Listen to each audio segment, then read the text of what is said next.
नमस्कार, सुप्रभात, प्रिय विद्यार्थियों।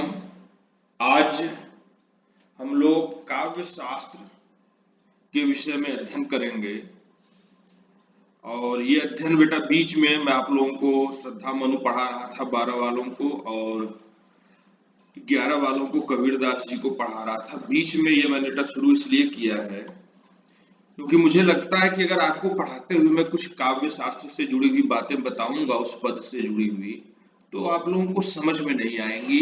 इसलिए पहले ये आवश्यक है कि इन चीजों को हम लोग विस्तार से समझ लें।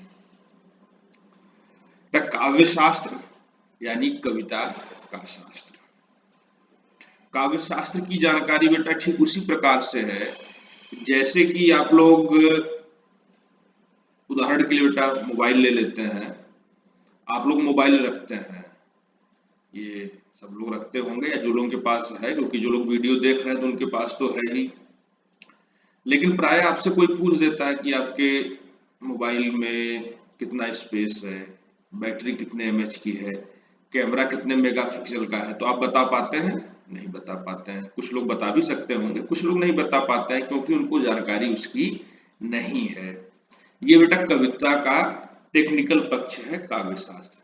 इसी प्रकार से कविता पढ़ करके कोई भी खुश हो सकता है, अच्छी कविता सुन के किसी को भी आनंद मिल सकता है। लेकिन जब ये पूछा जाता है कि अरे ये कविता किस छंद में है, इस कविता में कौन सा रस था, इस पंक्ति में कौन सा अलंकार था, तो वहां पे क्या होती है?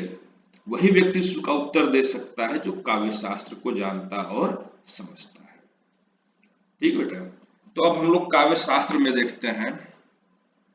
और काव्य शास्त्र में बेटा मैंने एक टॉपिक लेकर के, क्योंकि आप लोग जब व्याख्या लिखते हैं या व्याख्या लिखना ही पूछी जाती है, लेकिन फिर भी जो 2 नंबर के प्रश्न पूछे जाते हैं उनमें इस काव्य सौंदर्य से जुड़े हुए प्रश्न पूछे जाते हैं। तो काव्य सौंदर्य की विवेचना करते हुए ही हम लोग काव्य शास्त्र के जो अलग अलग अंग हैं उनको समझेंगे।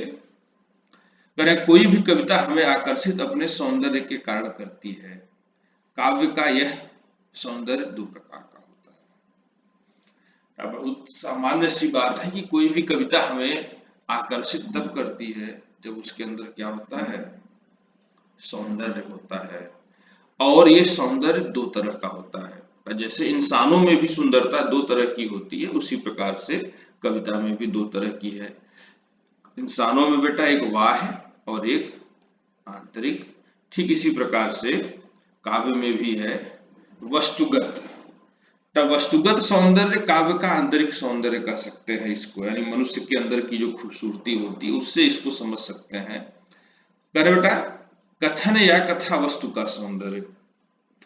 कथन यानी जो बात कही जा रही है और उसके अंदर का जो कथा वस्तु है उसका जो सौंदर्य है वह क्या है? वस्तुगत सौंदर्य कहलाता है।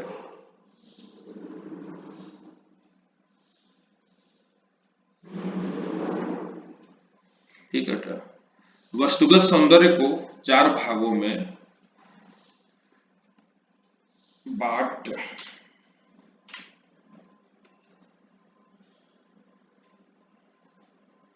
सकते हैं।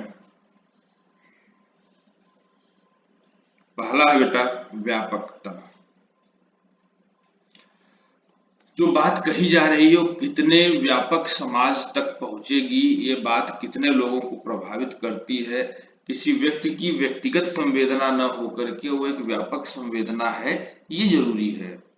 हालांकि बेटा आप लोग आगे चलेंगे तो आप लोगों को मालूम हो कि निजी भावों का बोध कराया गया है, तो ऐसे में आप कहेंगे कि व्यापकता तो नहीं है। व्यक्ति के निजी भाव उस जैसे व्यक्तियों के व्यापक भाव में बदल जाते हैं। उदाहरण के लिए निराला जी की कविताएं हैं जो क्या है? व्यक्तिगत भावों का उद्बोधन कराती हैं, विशेष कर से करके उनकी जो कविता सरोज स्मृति आदि हैं। तो बेटा ये क्या है?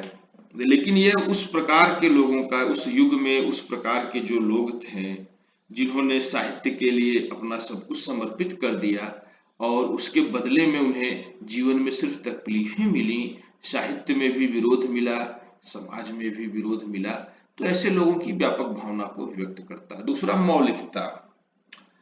किसी भी बेटा कहानी में मौलिकता का होना बड़ा आवश्यक है। अगर कथा वस्तु में मौलिकता नहीं है तो कथा वस्तु आपको आकर्षित नहीं करेगी। आप कहेंगे भाई मैं ये कविता क्यों पढूं, मैंने तो ऐसी कविता पहले पढ़ रखी है। मैं निराला की राम की शक्ति पूजा क्यों पढूं, मैं तो तुलसीदास जी का मानस पढ़ चुका हूं। नहीं बेटा, लेकिन क्या होता है, मौलिकता है। राम की शक्ति पूजा में जो घटनाएं ली गई हैं वो तुलसी रामायण से या रामचरितमानस से या वाल्मीकि रामायण से न होकर के कृतिवास रामायण से है, जो बंगला में है। और उसमें भी उन्होंने बेटा कई मौलिक चीजें की हैं। विशेष करके इस कथा के अंत में राम स्वयं अपनी आंखों को देवी को समर्पित करना चाह रहे हैं। ये सारी बातें क्या हैं, मौलिकता है। मौलिकता बेटा आप लोग उसी तरह से साकेत में देख सकते हैं। साकेत में भी राम कथा है लेकिन बड़ी मौलिकता है। साकेत में संजीवन बूटी के लिए हनुमान जी को हिमालय तक नहीं जाना पड़ता है। उन्हें अयोध्या में ही, साकेत में ही भरत कहते हैं कि भैया तो नहीं है लेकिन मैंने प्रजा की सुख सुविधा के लिए सब कुछ किया है। यहाँ तक कि संजीवन बूटी भी हिमालय से ला करके मैंने अपने क्षेत्र में लगवा रखी है, आप यहीं से ले जाइए। ये बेटा मौलिकता है, उस युग बोध की मौलिकता है, जहाँ गांधीवादी युग में स्वदेशी पर विशेष जोर था कि किसी भी चीज के लिए हमें दूसरे स्थान पर निर्भर न होना पड़े। वह शायद गुप्त जी समझाना चाहते थे। इसके बाद बेटा यथार्थ। किसी भी कथा वस्तु में यथार्थ का बोध होना बड़ा आवश्यक है। यदि यथार्थ का बोध नहीं होता है उस कथा वस्तु में और वो कोई काल्पनिक कथा जैसी बनकर के सुनाई जाती है तो भी उसमें वह आनंद, वह रस नहीं मिलता है। आगे बेटा संदेश। उस काव्य में यदि कोई संदेश नहीं है, उस कथा वस्तु के द्वारा कोई संदेश नहीं दिया जा सकता है तो फिर वह ठीक नहीं है। तो बेटा ये चार विशेषताएं किसी भी कथा वस्तु में होनी चाहिए। पहली व्यापकता, दूसरी मौलिकता, तीसरा यथार्थ और चौथा संदेश। ये बेटा कथा वस्तु का सौंदर्य हो गया है, जो हम लोग व्याख्या के तौर पर लिखते हैं। ये सारी बातें जो अभी बताई भी गई हैं, जब हम व्याख्या करते हैं तो अपने आप आ जाती हैं। अब इसके बाद चलते हैं शिल्पगत सौंदर्य। शिल्पगत सौंदर्य को समझते हैं बेटा। यहाँ पर काव्य के कला पक्ष की चर्चा होती है। यहाँ पर क्या करते हैं हम लोग, काव्य के कला पक्ष की चर्चा करते हैं, उस काव्य में कौन कौन सी विशेष बातें हैं। सबसे पहले बेटा आती है भाषा। वह कविता किस भाषा में लिखी गई है। यदि बेटा भाषा की चर्चा करें तो जो बड़े कवि हैं सिर्फ उनकी बात करेंगे हम लोग तो काफी कुछ समझ में आएगा। जैसे बेटा हम लोग अपने पाठ्यक्रम में चले तो कबीर की भाषा को हम लोग सदुक्कड़ी कहते हैं, जबकि कबीर के बाद जो अन्य कवि आते हैं उनमें ब्रज और अवधी कविता महत्वपूर्ण है। विशेष करके बेटा मध्यकाल में जो महाकाव्य लिखे गए उनकी भाषा अवधी ही रही, चाहे मुल्ला दाऊद का चंदायन हो, चाहे जयसी जी का पद्मावत हो। ठीक है, पूरी सूफी परंपरा में अवधी भाषा का बोलबाला ही रहा बेटा। ठीक है, इसी प्रकार से तुलसीदास जी का समय आता है। तुलसीदास जी ने कुछ रचनाएं अवधी में की, कुछ ब्रज में की। सूरदास जी की भाषा ब्रज है और उसके बाद बेटा ब्रज का लगभग साहित्य पर एकाधिकार हो जाता है। अवधी में भी लिखा जाता है लेकिन अवधी की कविताएं उतनी श्रेष्ठ नहीं मानी जाती हैं। तुलसीदास जी के बाद से, उसके बाद से केशव हो, मतिराम हो, पद्माकर हो, देव हो, सेनापति हो, घनानंद हो, और चाहे बाद के कवियों में, आधुनिक युग के कवियों में भारतेंदु जी हों, इन सब लोगों की जो उत्कृष्ट कविताएं हैं वो ब्रज भाषा में थी। और रत्नाकर जी को ब्रज भाषा का अंतिम महत्वपूर्ण कवि माना जाता है, जगन्नाथ दास रत्नाकर जी। उनके बाद से बेटा खड़ी बोली की परंपरा शुरू हो जाती है। अब इसी में बेटा आगे जब मैं विस्तार से आप लोगों को बताऊंगा तो भाषागत अंतर को कैसे समझेंगे कि कौन सी भाषा है। आप लोगों को बेटा गाइड से ही पता चलता है या अध्यापक बता देते हैं कि भाई इसमें ये भाषा है तो आप लोग मान लेते हैं। लेकिन हिंदी की जो बोलियां हैं, चाहे ब्रज हो चाहे अवधी हो, विशेष करके हम लोग ब्रज और अवधी का आगे चल के अध्ययन करेंगे कि इनमें क्या अंतर है। तो ये चीज ज्यादा समझ में आ जाएंगी आप लोगों को। आगे है बेटा शैली। शैली में काव्य के अंतर्गत गद्य में तो बहुत कुछ हो सकता है, लेकिन काव्य में प्रायः दो ही चीजों की चर्चा होती है, प्रबंध और मुक्तक। अगर कथा के रूप में है, उसका कथा के रूप में विस्तार करते हुए आपके सामने जो पद आया है वह है, तो वह प्रबंध शैली है। और यदि फुटकर विचार है या कोई एक ही पद में किसी बात को, किसी घटना को समझाया गया है, तो उसे हम लोग मुक्तक मान सकते हैं। ऐसे समझ सकते हैं कि बेटा अगर कविता आपकी महाकाव्य या खंड काव्य या किसी लंबी कविता का अंश है तो वो प्रबंध है, और यदि वह छोटे छोटे पदों में है तो वो मुक्तक है। आगे चलते हैं रस।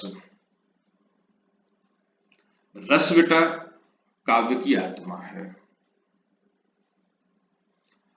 और यदि रस कविता में नहीं है, रस निष्पत्ति नहीं हो सकती है, तो कविता असफल है। ऐसी कविता का कोई मतलब नहीं है। बेटा रस को हम लोग ऐसे समझ सकते हैं, आचार्य रामचंद्र शुक्ल ने बेटा बड़ी सुंदर परिभाषा दी है रस की। वे कहते हैं कि रस जिस प्रकार से मन की मुक्तावस्था ज्ञान दशा कहलाती है, उसी प्रकार से हृदय की मुक्तावस्था रस दशा कहलाती है। समझ गए? जब हमारा मन मुक्त अवस्था में होता है तो हम ज्ञान को ग्रहण करने की क्षमता रखते हैं। ठीक उसी प्रकार से जब हमारा हृदय मुक्त होता है तो उस दशा को उन्होंने कहा कि वो रस दशा होती है। इस दशा में हम किसी के भी भावों को समझने में सक्षम होते हैं। यानी बेटा कवि जिस बात को कह रहा है वही बात आपके मन में आ जाए। वीर रस की कविता सुनते हुए आपकी नसें तन जाएं, श्रृंगार रस की कविता सुनते हुए आपका हृदय खिल उठे, हास्य रस की कविता सुनते हुए आप ठहाका मार के हंसने लगे, करुण रस की कविता सुनकर के आप रोने लगे।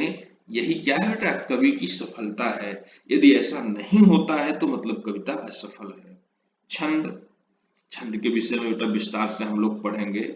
छंद वस्तुतः कवच को कहते हैं, यानी जो किसी की रक्षा करे। विस्तार से बेटा बताएंगे, क्योंकि अब धीरे धीरे देख रहे हैं वीडियो बड़ा हो जाएगा इन सारी चीजों की चर्चा करते हुए। इसके बाद अलंकार, अलंकार की भी चर्चा हम लोग बेटा आगे करेंगे। चलते हैं सीधे शब्द शक्ति और गुण पर।